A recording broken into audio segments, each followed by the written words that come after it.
Darren, how are you doing today? I'm great. How are you? I am not worthy right now. Do you Oh, know that like your shows have literally given me all the life in the world since I was younger? When I had no business watching your shows, I still watch. I'm so glad. So Thank you. thank you. I just feel like I'm not even worthy to be talking to you right No, now, that's but clever. we have a lot to discuss. Okay. I wanted to know. So one of the things that really stood out to me is something that Emily actually says, and I believe it's in the season finale. She says it about sometimes your Season dream. finale. That means you watched them all. I Thank you. have, and I've drank 2 bottles of wine now while watching it. All So thank right. you for turning me into a wine lover. Good. So I wanted to ask, sometimes your dream isn't where you want it to be, and so I wanted to know for you, personally or professionally, have you found yourself at that point? Um, well, I feel very lucky. I feel like sometimes my life has exceeded my dreams in terms of what I've been able to get to do. And uh, so I think that's kind of like a really wonderful thing. I don't think you'd ever go into this business. You hope you're gonna hope whatever you write's gonna connect with an audience, and so when it does, it's wonderful.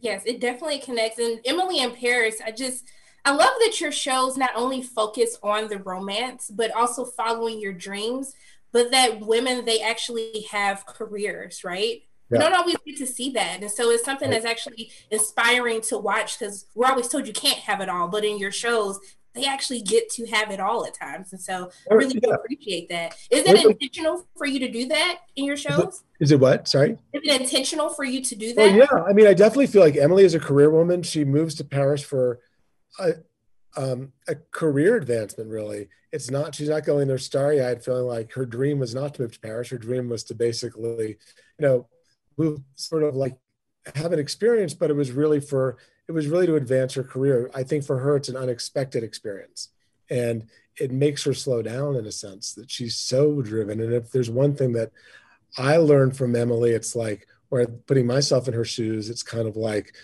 you know, the people around her, just because of, I think that's the wonderful thing about French culture is they sort of say, stop and smell the roses a little bit. And I think she learns that that's part of life and it's not all about career. And she's got to have, you know, um, it expands her idea of what a good life means.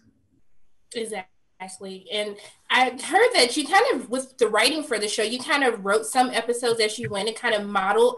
I know Luca said that he's actually a sous chef, and so he actually knows how to cook as well. Is that something that you typically do with your shows, or is this something different that you did for Emily in Paris? I think that was pure luck and happenstance that Lucas happened to be a chef because it was written as that character was written before Luca came in and got the role. And in fact, he was working. He was in Corsica with some goat cheese farmers or goat cheese makers when he was coming in to read. We had to bring him back from Corsica to read with Lily in Paris, and he was like had been making goat cheese in Corsica. So I'm like, wow, you already are this character. Right. Yeah. Well, Darren, thank you so much for taking the time to speak Thank with you. me. You literally made my entire life right now. Thank you so much. Oh, thanks, Sean. Nice to talk to you. Have a great day. Here, bye bye.